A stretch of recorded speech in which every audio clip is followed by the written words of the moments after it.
5 minutes later, it calls again. I go, hello? He's like, Kyle Brooks? I go, yeah. This is Tyler Perry. I go, sure it is. Click.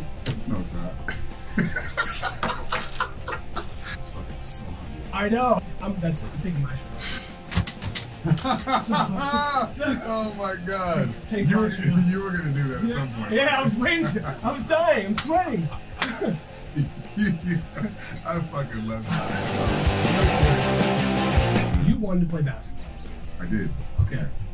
What can you walk me through the decision to not pursue that career? If you're getting recruited from what I read, from Ivy League schools and a bunch of really top level schools, and you walk away from it, that's a risk. I didn't see it as a risk. You know? I saw sports as a risk. Okay. Because my father got hurt playing football, and like, he played for 8 seasons, which is a very long time for an NFL player.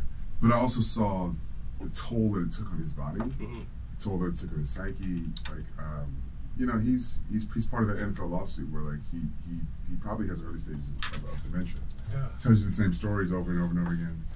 And like, you know, 20 years ago, I saw that. I saw that it took him 10 minutes to get out of bed. He's getting out of bed in sections, you know, like, you know, and like, I just didn't want that for myself. Yeah. And I realized when I was about 15 or 16 years old, what I liked about basketball was when the ball's in your hand, all eyes are on you. Yeah. You're performing. So I was like, well, what else is performing? Yeah. And so I was doing theater at the time, and I loved it. Yeah. And I got the same exhilarating feeling from being on stage as when I was on the court. And I realized that there was a lot more longevity in this. I mean, how does that affect you, knowing your dad is going through that and seeing it? I mean, it's got to hurt, right? I mean, yeah, it does. I'm not gonna lie. Like, I mean, I wasn't raised by my father. He left when I was 4 or 5. Okay. I didn't see him again until I was 12. Right? And my stepfather is my father. Okay. That's who my father is. And he's not an athlete. He's not athletic. He's a lawyer. He's an academic, dean of law school. He's a fantastic guy. Taught me a whole other side of life, which is probably why I strayed from sports. You know, I have a lot of love and respect and affinity for my father, and we made up completely when I was like 25, 26 years old. Okay. And we've been really, really close since then. And you know, I'll call him and I'll text him, and he doesn't know that I am sometimes. And like sometimes he'll get back to me and like, hey, haven't talked to you in so long, and I'm like, yeah, but I've called you 4 times, and you know, so it's like there is a you can see it happening before your eyes. Yeah. And it's a little tough. It is tough. And at least you know, at least you have someone that you do consider, you know, that you're close with, that you do get to share your success with. Because I mean, it's kind of tough to, you know, if you were not having people to share with, but the people that supported you and also like helped you, you know, gravitate towards that. That's really cool. Yeah, no, I listen. I'm very blessed. I'm very lucky when it comes to my immediate family. Do you feel like, you know, you missed out because you missed that time with your biological dad? Do you feel like you missed out on anything? Yeah, I mean, there was a good 7, I don't know, like 5 to 7 years I didn't have a father figure. You know, so I didn't really know what I did. I mean, I looked at my mom as a father figure, kind of. You know, like, yeah. I mean, I remember the day my father left, like it was yesterday. And so, obviously, that left an imprint on me. Right. Now, I was 4. And I felt like there were things, you know, when I would go to other kids' houses and I would see their parents, there was something that I was longing for. And I didn't quite understand. I was close to my grandparents, and so I had support and, you know, siblings, and but yeah, you know, boys need their dads, and I was very blessed and very lucky that was such a short period of time for me. Like it's maybe 5, 6 years where I didn't have a dad, and then this wonderful man named Gary stepped into our lives, and no matter how bratty or how much of an asshole I was at 9, 10 years old, he stuck around. Man, see, that's the opposite of me. I would have been like, all right, you get 3 shots, then you're Fuck this out. kid. Yeah, you're done. Hit the bricks. You're on your own. No, that is cool though, and you know, it's just it's a good story because we know the ending and it's ended really well. Luckily, I mean, the ending it's obviously continues. But like, so okay, so you go to University of Southern California, yeah. right? And Do you like school? Do you just think it's? I love school. Okay. I mean, I still love learning. Like, I mean, I try to learn every day. I didn't like the social structure of college, right? I just, especially, I mean, USC is great, don't get me wrong. Right. But it's all about being Greek, right? Like, Yeah. And not like F. Haristo. It's like, it's about being a fraternity. Yeah, I know what you mean. And it was like, so that was a little, you know, and I joined fraternities, and I just wasn't, I'm not a follower. Yeah. So I didn't do it well. Yeah, I can see that. Yeah. I can see just. I unionized my pledge class. I swear to God.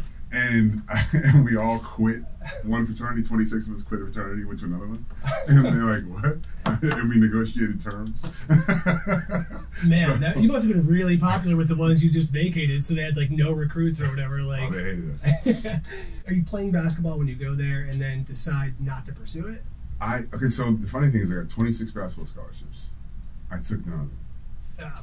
I don't get it. I know. Neither did my parents. Like, Okay, yeah. they're like, wait, hold on. So you got some academic scholarships. You can go to Ivy League schools for next to nothing.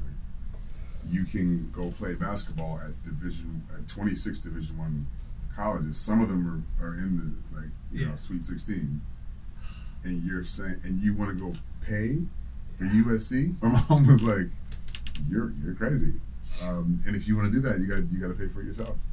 Because I'm happy to pay for your Ivy League school. I'm happy if you go to school for free, you go to college, and Right. you know, like you're probably going to be in the NBA. Like, what are we really doing here? I'm just like, I want to go to film school.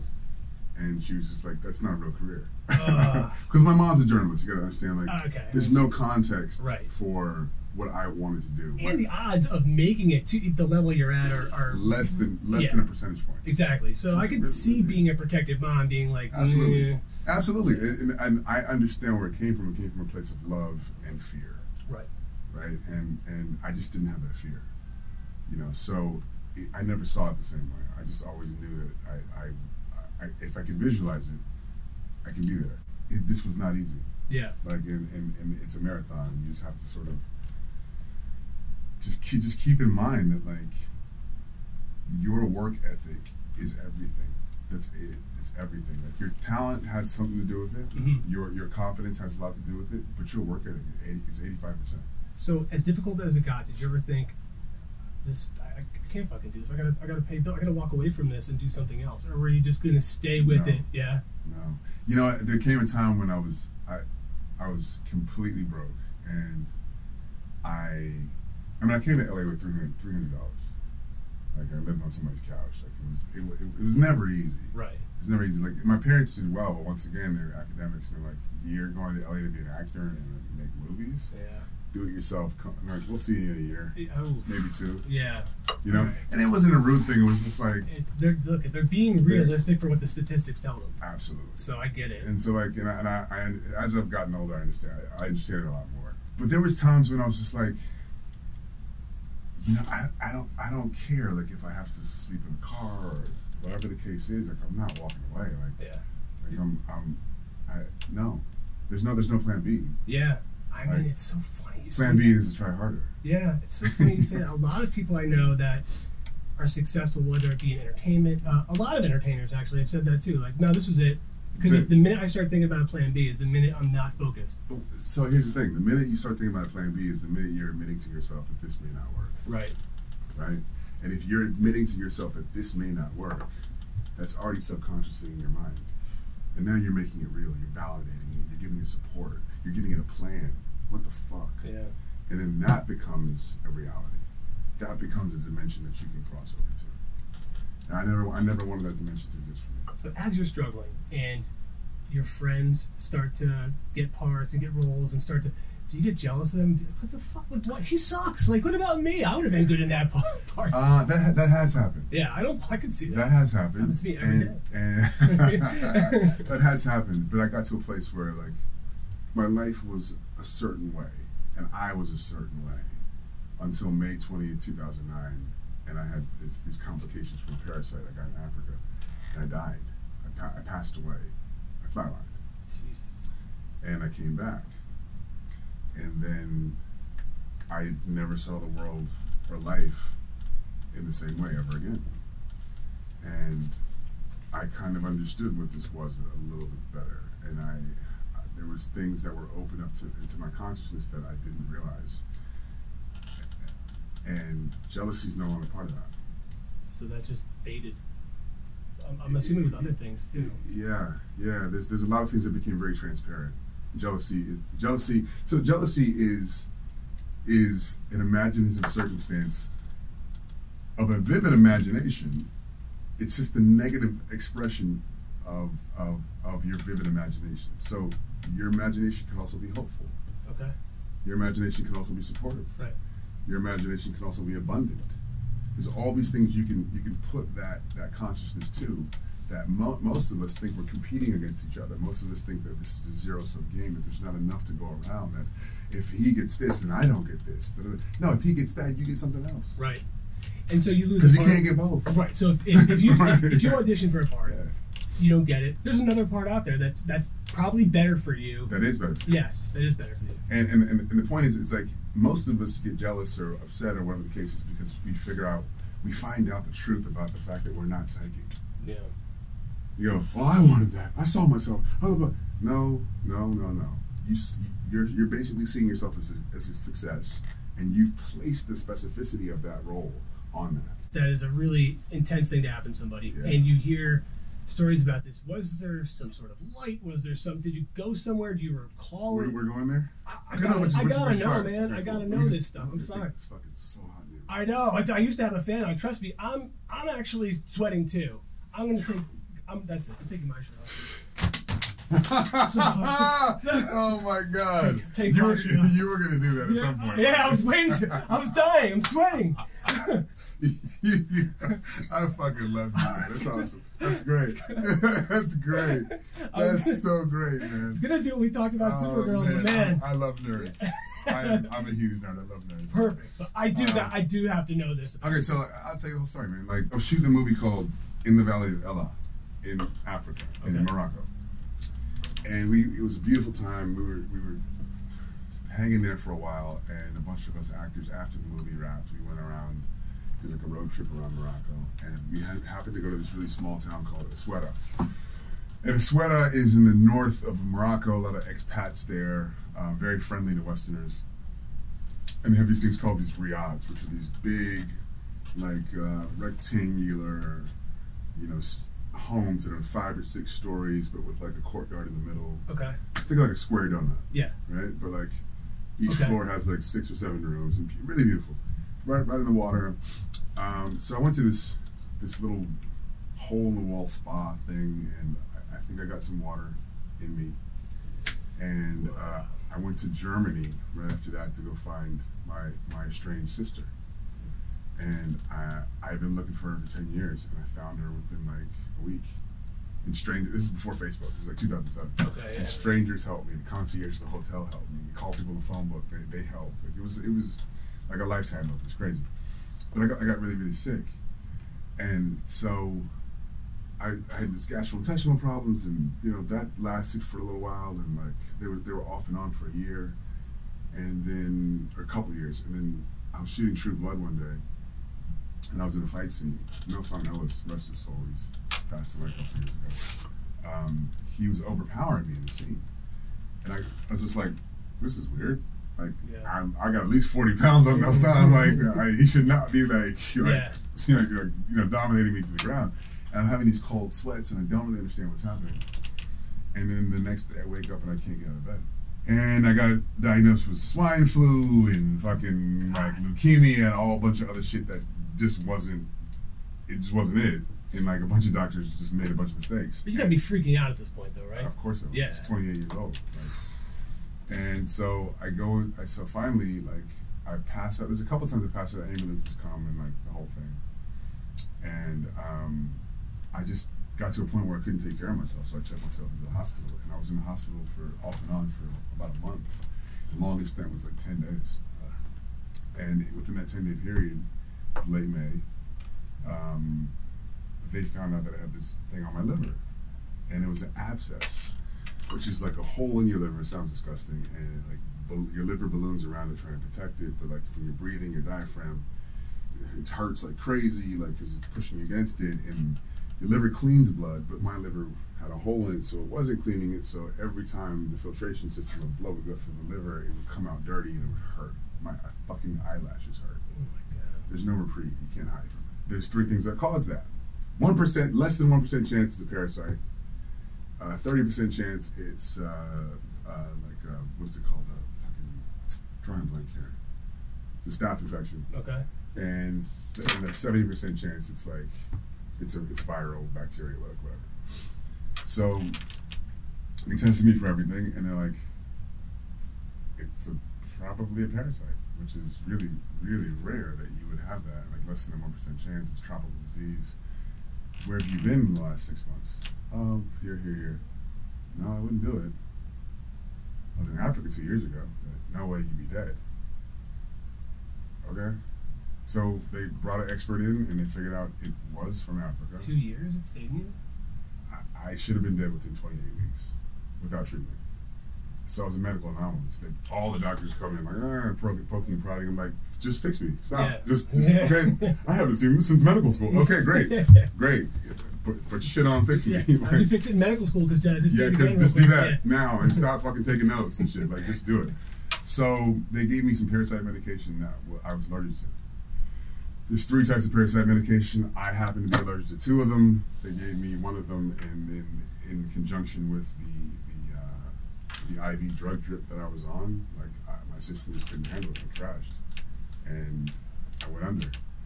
And to answer your question specifically, what do you think the last conscious thought you have is? You guys too.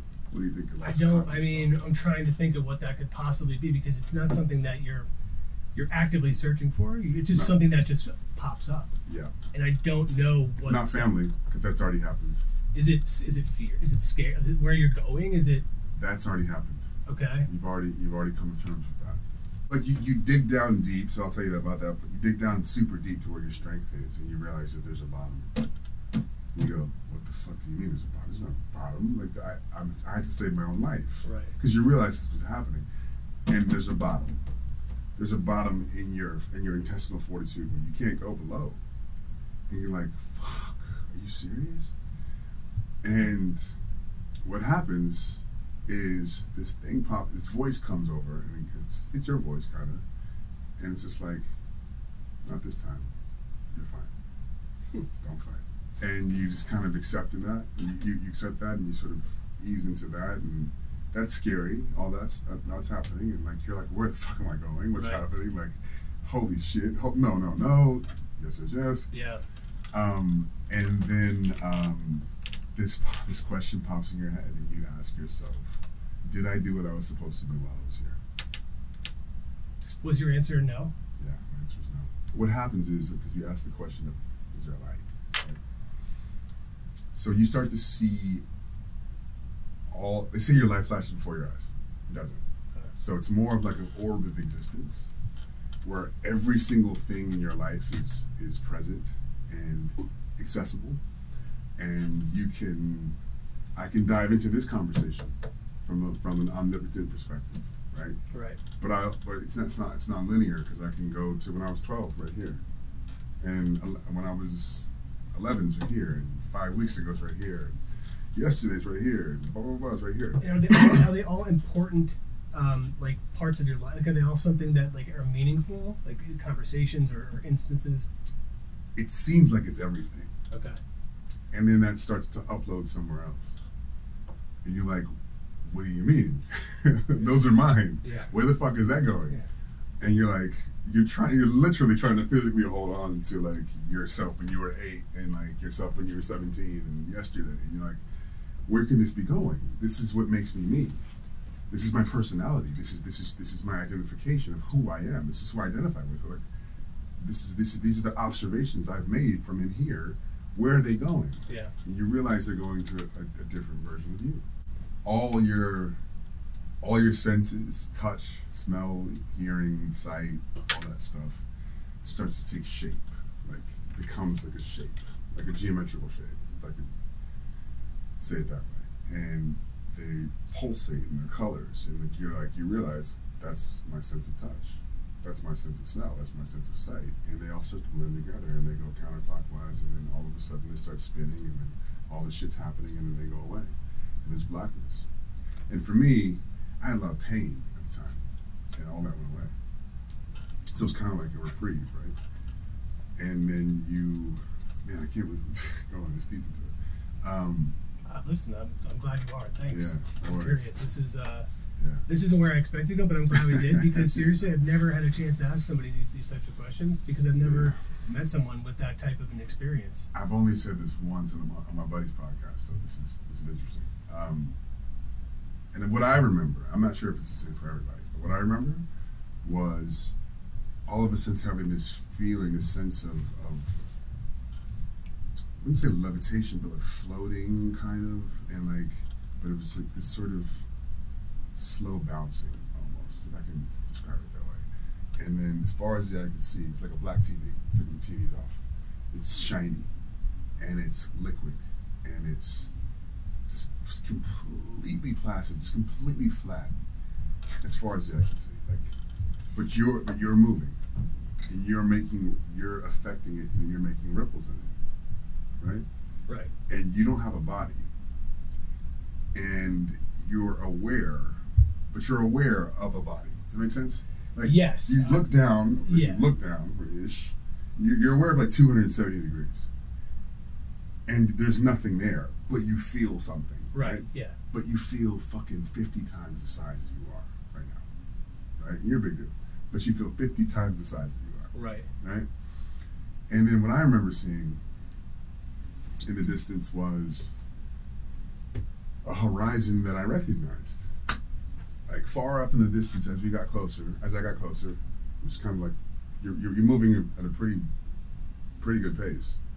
And I saw trees that aren't here on Earth, but I knew them, and mountains that looked like kind of Earth, but I knew them, and like a moon, and I knew where that was. It just wasn't my time. And that moon that I thought I saw was the light you're talking about. But this time the light was, I started to lift up this way, go towards that. And the moon became like the light that I held on to, which became my senses again. And became the hospital light eventually. So you come up out of it. It wasn't like when a dude in Office Space goes and gets hypnotized, you wake up and everything's different. And like you just immediately felt like just totally... No, I felt pain. Like physical. Like the first thing to come back was sound. Right? First thing that came back was sound. And almost immediately after was sight. And almost immediately after was touch. And I really hated the fact that touch was back, because I was in so much pain. And so that's really all I could focus on for the first, like, I was grateful to breathe again. I was grateful to be like, I didn't really know what happened. I was like, you're just kind of out of it. Yeah. And I remember trying to speak, I couldn't, and like, I was just covered in like, maybe tears and sweat and whatever else, I don't know. And I was just in so much pain at that point that for me what happened was I wanted to go back. As soon as you can thank the universe for whatever happened to you, it's no longer happening to you. It's now that there's a lesson that's coming your way. Now there's something practical that you're supposed to apply to your life, because nothing in your life happens to you, it happens for you, right? So I was able to thank it for happening for me, because like now I'm this person. I feel like you just put a lot of thought into the things you do. You don't just want to take something that's going to suck, but I also know actors have to act. So how is it that you never know something's going to suck. You kind of just don't know, okay. Right? Like that's the hard part. Like if you like the script, you like the people involved, and you have time, you do it. Do you watch your own work? Sometimes. Yeah. Sometimes. Is it kind of like, are you like, oh, I should have done that? Do you pick yourself apart? I would say that I used to feel that way a lot more. Yeah. But now I kind of just feel like I know what I did. I know what I did, and especially Tyler Perry, I trust him. Yeah. I trust him to choose what's going to work the best in his own mind, and what he wants is fucking great. I trust Simon McQuoid, who directed a Mortal Kombat, and I feel like he's got you. If you trust someone's decision making, you're fine. Fall from Grace, Netflix, Tyler Perry's movie. Now, how involved is he? Like, is he Every step. Yeah. Every step. So, do you have any interest in directing or anything like that? Are you watching, what he's doing? Are you trying to? Are you picking his brain too? I'm picking his brain. I've never met somebody who knows exactly what they want, so effective at communicating that, but then is so open to your interpretation in the moment of what he said. It's brilliant. Like, you don't get more than one. You better try everything you wanted to try. You better milk it, and and like, it also makes you super honest. Where like you can't push too hard. You have to be in to work with Tyler, and it makes you a better actor. How does this role come about? So this role with him in this film, Fall from Grace. How does it unravel here? So Tyler and I met 5 years ago. I just realized that yesterday because his son's 5, and like he was having his son around the same time we met. And I'm driving down the street on Ventura, and I'm thinking I'm going to a couple different appointments, and I get a phone call from a blocked number, and I'm like, I'm not answering that. Yeah. Whatever. I get another call again. I go, I'm not answering that. What the fuck's happening? And no message or anything, right? No. Oh man. Then like 5 minutes later, it calls again. I go, hello? He's like, Macabre Brooks? I go, yeah. I go, this is Tyler Perry. I go, sure it is. Click. No shit. Yeah. I was like, whatever. No, it's not. He calls, so never calls again. I go, stop playing on my phone. Who is this? Stop playing. This is Tyler Perry. I'm like, when I started to recognize his voice, like, oh shit, this is Tyler Perry. I go, wait, how did you get my number? He goes, this is verbatim. He goes, if I can get Barack Obama's number, I can give you your number. Yeah, I mean that's a good point. I go, fair point. Yeah. Pull over. How you doing, brother? So we had a couple meetings. We ended up talking about a lot of different things, life and politics, and similar backgrounds in some ways. And he's just a lovely human being. And then we started talking about work, and we tried to figure something out. I couldn't do the first thing he wanted me to do, and then so Supergirl. And then he offered me a role in. He asked me, he's like, can you do me a favor? I said, sure. He's like, could you come do this small role for me with Tiffany Haddish and Tika Sumpter, and it's called Nobody's Fool. I said, sure. Like, that's not a favor. I love this. Like, no one lets me do, like, ridiculous comedy.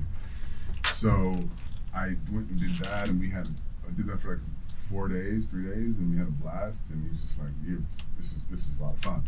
And so when I was shooting Supergirl the next season, he sent me a script and said, hey, I want you to read the script.